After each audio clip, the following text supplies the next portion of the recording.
So we had moved next on our agenda to talk about fair and impartial policing in Burlington. And I couldn't remember if we had talked about whether Burlington was going to be adopting the new model policy.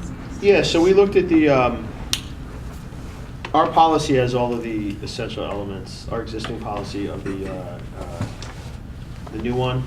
So it does meet the test, but in response to your question about adopting the specific new policy, fairly recently, since the last meeting, Chief Wright and I looked it over. Yeah, so the bold language online, which is the part that you adopt by default, like we actually think that it's not only does it mirror what we wrote, but it expands on it a bit, and it's newer and clearer, and a show of solidarity. We'd have no problem with if the council, if the commission was amenable to adopting it. The purpose and policy statement of the No, meaning so the state's fair and impartial Mm-hmm. policing policy, the Yeah. essential elements. Like the one we have now, in fact, if you look at the language of the one we have now, it was clearly, many elements of it were clearly the basis of the state's policy. Yeah. I think the policy here definitely informed that process, but then there were Right. a lot of other Right, but advocacy so- organizations that weighed in too. When you looked at the non-bolded or optional items, which is something that the ACLU is asking us to adopt, a lot of them just like are very, instead of, they go one step further to actually seem at odds with federal law enforcement, like in direct opposition to it. And so before, I'm going to Swanton, when is it? When did we make an appointment? 2 weeks? 2 weeks. To meet with ICE, because there are implications. So as you know, we're looking at the sanctuary city process, and we have in both the old and new policy protections against like doing immigration work as part of law enforcement. We believe in those. But there are organized crime and terrorism and human trafficking investigations that ICE conducts that are legitimate, that require at times cooperation with local law enforcement. So one of the reasons why we haven't looked at adopting the optional language is I'm getting a secret level briefing on organized crime and human trafficking and terrorism as it relates to border protection. Because there are immigration protections that are consistent with sanctuary cities built into the basic fair and impartial policing policy. But if I'm not ready to adopt something that says, like, I will not cooperate with the feds under these 6 conditions if they're gonna, for example, 6, I'm just picking, if they're gonna impede our ability to police human trafficking and organized crime, like cross-border organized crime, right? So after you have that briefing, maybe we can look back at it, because there are a lot of sections that are not in bold. Right, and they're all, if you look at them, they're principally so first of all, to be clear, no agency in Vermont has adopted the non-bolded sections. Okay. And I think that's the worry, is that they're written in direct opposition to our partners in law enforcement. To be candid, and I don't think that that they preclude us from really securing the rights of But they're included in the training council's model policy. Right, Yeah. right, but again, like I know of no law enforcement agency That has yet adopted any of the optional often language. people adopt things based on our policies. Right. So, No, it's a real concern. I'm saying it's not just this flippant, Right. it's not just this flippant thing. We've been talking with the mayor about this, our commitment to being a city that protects the people who are living here and makes them feel comfortable assessing city services. There's going to be. We also don't operate a jail, so a lot of the detainer language is just irrelevant to us. Like, we're not holding people for any length of time where we're holding them on behalf of ICE. We don't have the authority to prolong detention in this facility for any reason except to lodge somebody or release them to begin with. So.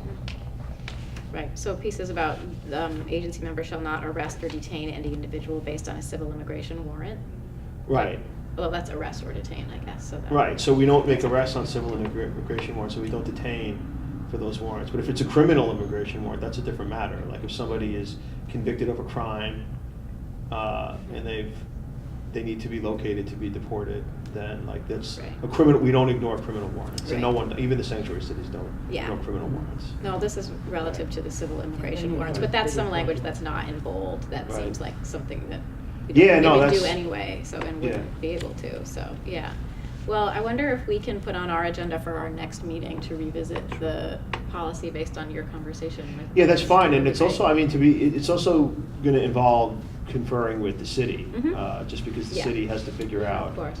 Well, and Right. it's definitely linked with the sanctuary city proposal too, Right. so I wonder if we can just Right. at our next meeting get an update on sort of where we're at with sanctuary city and fair and impartial policing policy. Right, sure. Is that fair timing? Yeah, I mean, Our it's, next like I meeting said, is it's, essentially you know, weird the timing. mayor wants to honor his commitment to being a sanctuary city without, what he doesn't, and I'll speak on behalf of him in a limited way. One of the worries we have is like, we know that we're gonna see a change in the stance of our federal government on a lot of issues. Yeah. And until they actually start doing things, we don't wanna be in a position of shadow boxing, where we're Yeah. just saying like, just in case they do this, we're gonna We're just gonna preemptively do say we will that. not do stop and frisk, period. Yeah, Yeah. right, so it's, because we do, at the level, you know, we wonder what our relationship as a city with Washington is gonna be, right? But we also have everyday relationships with our federal partners that are not antagonistic and that really are in the best interests of Vermonters. And we don't wanna foreclose those or poison them for the sake of sending a message to Washington when Washington hasn't even changed presidents yet.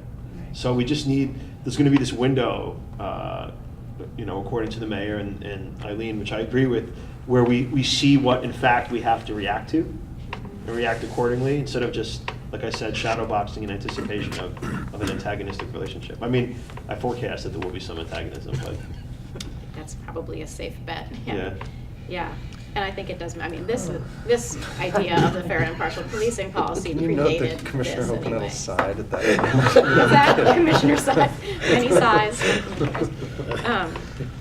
Yeah, so, and I also think a lot of these policy conversations here in Burlington anyway predated anybody even conceiving of Yeah. what's happening at the federal level right now. So I think it's, you know, it's not like we're reacting necessarily to something happening federally. It's things that we've been contemplating for quite some time. So. And I appreciate that. And I, you know, as a friend of mine who's in government said, it's really actually can be very hard to turn massive bureaucracy on a dime, and never underestimate the power of bureaucrats to totally oppose whatever somebody above them is trying to get them to do. So it's possible at the local level, Right. those relationships might still be fruitful.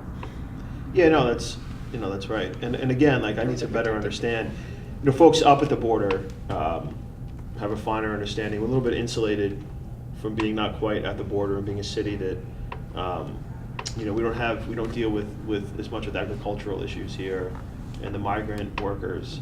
But, you know, I was, again, just to talk to my peers who've been here longer, I called out to like Trevor and Jennifer Morrison, and they're the ones who said, listen, they're a genuine, you know, like I said, they're genuine. If terrorism is always the boogeyman, but there's like real organized crime and trafficking concerns you should be aware of before you foreclose like certain types of cooperation. So I just want to understand those better. Okay. All right. Chief's report. Unless folks have other questions, I'll throw in.